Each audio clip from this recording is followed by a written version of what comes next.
जब से भारत में ये आरएसएस की सरकार जो भारतीय जनता पार्टी है, जब से ये 6 साल की सरकार बनी है, हम लोग की इस तरह की स्थिति कर दी है। क्या कहें, भीख नहीं मांग रहे हैं, लेकिन मांगने की नौबत है हम लोगों को। नमस्कार, आप देख रहे हैं अब तक बिहार न्यूज। आज हमारे स्टूडियो में राष्ट्रीय जनता दल महानगर मुजफ्फरपुर महासचिव और अखिल भारतीय धोबी महासंघ के उपाध्यक्ष रंजीत रजक जी उपस्थित हैं। रंजीत रजक जी, आपको हमारे स्टूडियो में स्वागत है। रंजीत रजक जी, मुजफ्फरपुर में फिलहाल कितना धोबी घाट है, उसका क्या स्थिति है? मुजफ्फरपुर में जो हमारे पूर्वज लोग शुरू से जो काम करते हुए आ रहे हैं और आज भी हम लोग उसी धोबी घाट पे काम कर रहे हैं। अखिल भारतीय धोबी महासंघ के तत्वाधान में हम लोग धरना दिए थे जिला अधिकारी महोदय के पास, जो 9 धोबी घाट पास हुआ था।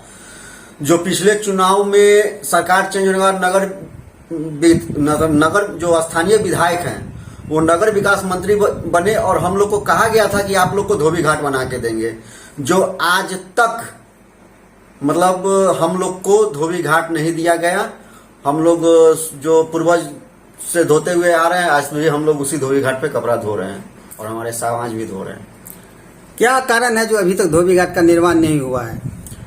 इसमें कारण क्या हो सकता है? सरकार में इसमें हम लोगों को सिर्फ लॉलीपॉप देने का काम करते हैं। सरकार कहते हैं कि 93 करोड़ रुपया के लागत से मुंबई स्टाइल में मुजफ्फरपुर में धोबी घाट बनेगा, जिस लालच में हमारे समाज शुरू से कर जाते हैं, लेकिन आज तक कोई कुछ नहीं देते हैं और न देने वाले हैं। सिर्फ आशा है बन जाएगा, लेकिन जब पेट की सवाल जब आती है तो काम तो करना ही है, बच्चों को पढ़ाना लिखाना। रंजीत जी, रजक समाज के लिए यदि बात किया जाए तो किस राजनीतिक दल ने सबसे ज्यादा तरजीह दी है? तरजीह की अगर बात कीजिएगा तो राष्ट्रीय जनता दल में हमारे आदरणीय लालू प्रसाद जी ने दिए। अगर राष्ट्रीय जनता दल के आदरणीय हमारे लालू प्रसाद अगर तरजीह नहीं देते तो हमारे देश में किसी समाज को तरजीह कोई पार्टी नहीं देते, क्योंकि राष्ट्रीय जनता दल ही और हमारे आदरणीय लालू प्रसाद यादव का देन है कि इस बिहार में प्रत्येक जाति में एक नेता खड़ा किए हैं। वो आदरणीय लालू प्रसाद का देन है। जैसे हमारे राष्ट्रीय माननीय श्याम रजक जी को हमारे लालू प्रसाद जी का देन है कि नेता बने। आज उनका देन है कि हम लोग भी कहीं भी शान से खड़े होते हैं और समाज की बात को रखने का काम करते हैं। लेकिन अदर पार्टी में क्या है, जब सरकार जैसे आज पूरे भारत में आरएसएस की सरकार है और आरएसएस की सरकार क्या होती है, हम लोग को दबाया जाता है। रंजीत, ये धोबी समाज की सामाजिक स्थिति और आर्थिक स्थिति क्या है?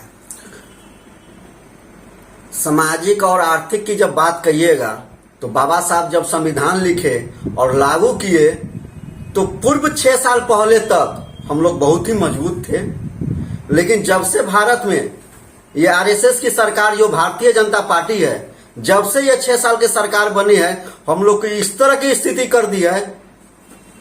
क्या कहें, भीख नहीं मांग रहे हैं, लेकिन मांगने की नौबत है हम लोगों को। बस हम कहे क्या, इस 2 साल के लॉकडाउन में हम भूखे रहे, लेकिन कह नहीं सकते हैं किसी को, ये स्थिति है। रंजीत जी, राजद के शासनकाल में विपक्षी पार्टियां कहा करती थी कि जंगल राज है। फिलहाल अभी जो माहौल है, बैंक में लूट की घटना हो या लूटपाट की घटना हो, बहुत ज्यादा बढ़ गया है। इस पर आप क्या कहेंगे? कि जंगल राज की बात कर रहे हैं। पहले जो रिक्शा चालक अदर समाज जब चल लेते थे, लालू यादव का सरकार जब आया, जब 5 रुपया मांगे तो क्या कहते थे कि हमसे मुंह लगाओगे। जब रिक्शा वाला चढ़ गया तो उसे जंगल राज कहते थे। जब मोची कोई 2 रुपया मांगता था जूता पॉलिश का, पैसा नहीं देते थे, जो कॉलर पकड़ के पैसा मांग लिया, उसको जंगल राज आप कह रहे हैं? किसको जंगल राज आप कह रहे हैं? रंजीत जी, जातिगत आधारित जनगणना की बात हो रही है। तमाम विपक्षी पार्टी चाहती है कि जातिगत आधारित जनगणना हो, लेकिन इसके बावजूद भी केंद्र सरकार इस पर पहल नहीं कर रही है। आखिर क्यों? केंद्र सरकार जान रही है कि हमारी संख्या बहुत है। बाबा साहब भी बोले कि पीछे मत देखिए, ये संख्या ये पीछे की नहीं, बहुत संख्या है। 2011 में जातीय जनगणना हुई, जो आज प्रकाशित नहीं हुआ है, कांग्रेस सरकार के रीजन में जो हुआ। और आज जातीय जनगणना जब हो जाएगी, जिसकी जिसकी जितनी हिस्सेदारी उसकी उतनी भागीदारी होनी चाहिए। हम लोग कहाँ कह रहे हैं कि हमको दीजिए, हमारा जितना संख्या है उतना तो मिलना चाहिए। हम कहाँ कह रहे हैं कि हमको इतना दे दीजिए। रंजीत जी, अग्रा समाज कह रहा है कि आर्थिक आधारित जनगणना होना चाहिए, न कि जाति आधारित जनगणना होना चाहिए। क्यों?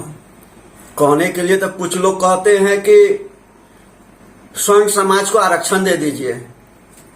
क्या स्वर्ण समाज नाला साफ करने जाएंगे? सवर्ण समाज को तो आरक्षण सरकार दे ही दी ना, 10%। तो किसके में से? वो हमारे में से, हमारे अधिकार छीना गया है। क्या स्वर्ण समाज जाएंगे नाला साफ करने? स्वर्ण समाज नदी पे कपड़ा धोने जाएंगे? कपड़ा धोकर अगर पैसा अगर अर्जित अगर करना है, खेती करके अगर अर्जित करना है, किसी स्वर्ण समाज को तो मजबूती है। आज हम लोग कमजोर है। देखिए, संख्या तो ज्यादा है। थाना पे अगर जाते हैं तो किस जाति के लोग मिलते हैं? अगर देखिएगा तो हर जगह कब्जा किए हुए हैं स्वर्ण लोग। संख्या नहीं होने के बाद भी हम लोग के ऊपर दबदबा है। हम लोग नहीं चाहते हैं। हम तो सीधा कर रहे हैं जातीय जनगणना हो, जिसकी जिसकी हिस्सेदार संख्या ज्यादा है उसको उतना हिस्सेदारी दिला दीजिए। और केंद्र सरकार जान रही है कि लोग का जनगणना हो जाएगा तो सारा राज खुल जाएगा।